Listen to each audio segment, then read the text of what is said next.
Hey, let's tell them about our paranormal experiences that we had at the Spanish military hospital. Yeah, I got some of those there. Yeah.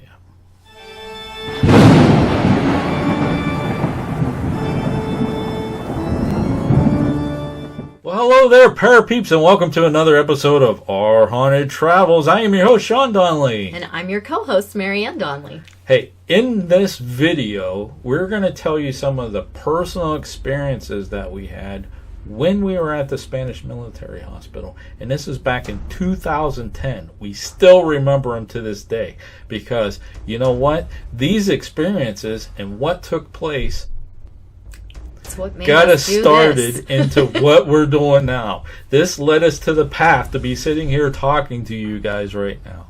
Mm-hmm. A lot of people say, well, how'd you get into the paranormal? It all started with this location right here. That's right, because this is where we had our first experiences that were like, Yeah, we actually did do the lighthouse first. Yeah. Down there, and we went on one of their hunts that we didn't know was really going on. We had no clue. But we didn't really have any experiences there. But we had experiences at the Spanish military hospital. This is what put inside me and said, I want to find out more. What happened when we were at the Spanish military hospital. So let me just talk about this just a little bit, and then we're gonna circle back around. But before we do that, if you are into the paranormal, history, forensic science, any of that kind of stuff, you're in the right place. Right now, you're going to want to hit the subscribe, ring that bell, all that stuff, get notifications, all that stuff, because this is the right place to be. This is where all the cool kids come. So in 2010, this was the second time that we visited St. Augustine. And those of you who together. Together.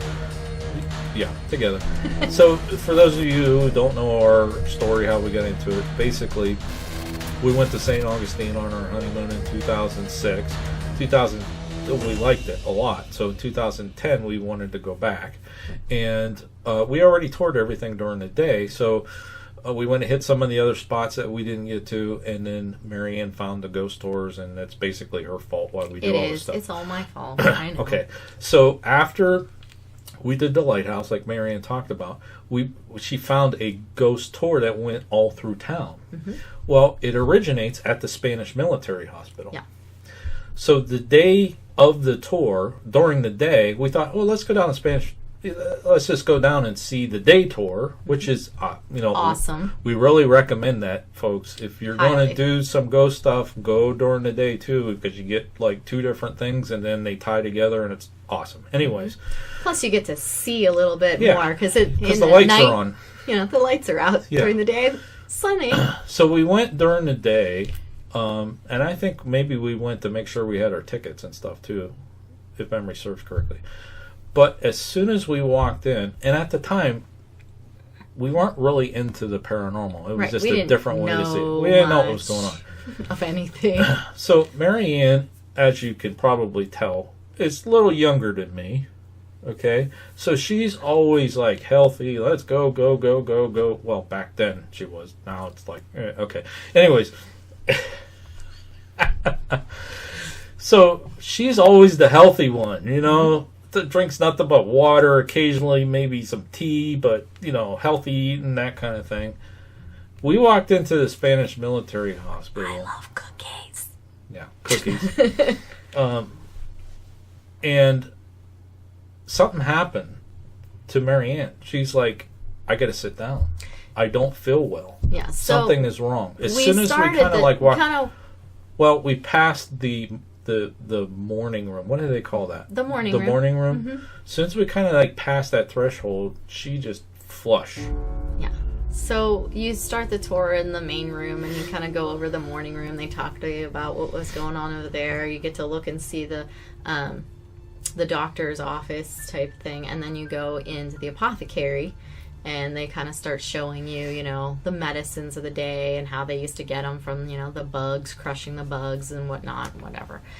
And I was on the tour, and I wasn't feeling good. And then, like, the longer I was in the apothecary room, the more it got intensified, and I got really hot, and I started to, like, feel faint, like I'm gonna pass out.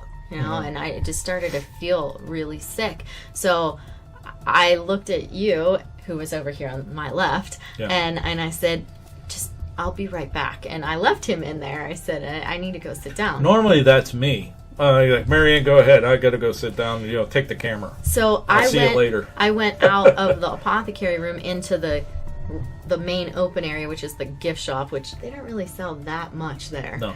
But so I went and I sat down on this bench that they had there, and I just put my head between my knees. I'm like, I can't pass out in the middle of like just some place. So I did that, and I was sitting there, and I was just trying to breathe and make sure that I didn't pass out, and you know, doing all that whole just stick your head between your knees. Yeah. And this little girl who was working in there, she comes up to me with this cold bottle of water. She says, here. And I'm like, oh no, I'm not thirsty. She's like, no, put it on the back of your neck. So this happens all the time, folks. She says, trust me, put it on the back of your neck.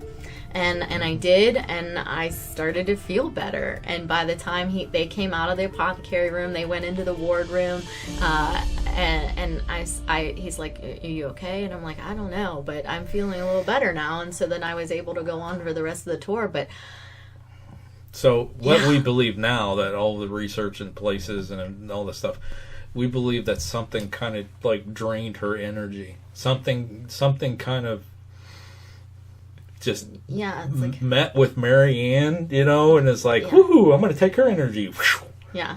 Yeah, but it didn't affect the camera, which is weird because, like, I was taking pictures you before gave me the camera and said, "Here, just keep going and taking pictures." Yeah. But which is weird because normally it'll drain the batteries of the camera. But it took me instead.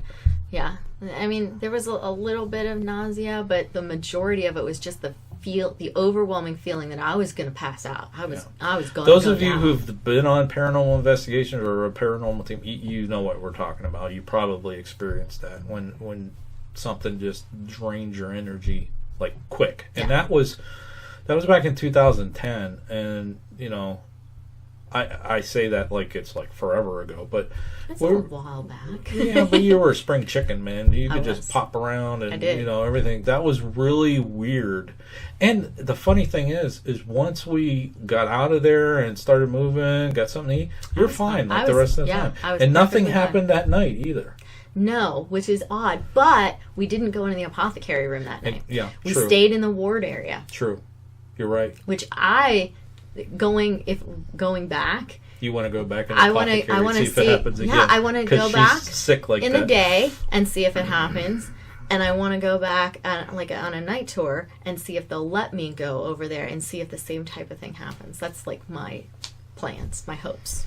So obviously, if you saw the ghost stories and folklore from this week, you would have saw footage that we took during that ghost tour. Yeah, the night tour, right. The ghost tour, and that tour was phenomenal. Mm-hmm. I mean, that, like I said, it changed our lives. I mean, that put us on this path of paranormal research and saying, well, we got to do it again. And every time we go somewhere, we got to go on a ghost tour and that kind of thing. It was that tour guide is the one that was really cool, because when we captured that thing on video, anomaly, and he's the one that told us, hey, don't go by Talamano Cemetery, where we caught our first EVPs that we've found. So this was the beginning, the Spanish Military Hospital. You know, we don't have that much pictures from there, as you notice, because I was behind the camera, not the forensic photographer. I was a little bit sickly all of a suddenly. And then that night, you know, it was dark. It was we were doing in the dark tour, and you don't really want to just keep having flashes go off in front of everybody. So, you know, you want to be respectful of others on the tours. So we don't have any EVP recordings from there because we weren't really into it yet. We didn't have EVP recorders or something like that. Just luckily, Marianne bought that little toy night vision camera. Yeah. And we got that video. So, yeah. So, is there anything else you'd like to add to this video? That's you also. You also said that I remember you talking about a feeling of cold spots. Oh yeah, throughout the whole thing, there's and it's strange because we were there in July. We normally go to these places in July, and it's very humid in Florida and hot and everything. The building is air conditioned, but you still feel different areas that are just freezing cold, or they pass through you, and then you look up, it's like, where's the blower? Normally I go in these places and I try to find where it's blowing, and I'll stand there for a couple minutes to bring down my body temperature, but you can just feel them just passing through you. That whole hospital is just crazy active. Yeah. Would But my love favorite, just to rent the building and do an investigation. That would be off the chart, because I'm sure there's all kinds of stuff going on there. my favorite room is the one that has all the old instruments and the pages of the old ways that they used to do things that you can read. Oh, they did this procedure like this. That's really cool. I like that. But I do want to spend more time in the apothecary room and just see what happens. Well, at some point we're going back to St. Augustine, or we're going to retire there. Don't know. All right. Hey, folks. Until next time. Thanks for watching. And happy hunting. Let us know if you like this video by hitting that thumbs up. Also, if you'd like to see more videos from us in the future, support our channel by hitting that subscribe button and dinging that bell so you get notified the next time there's a video from Panic D Videos. Thanks for watching. Happy hunting.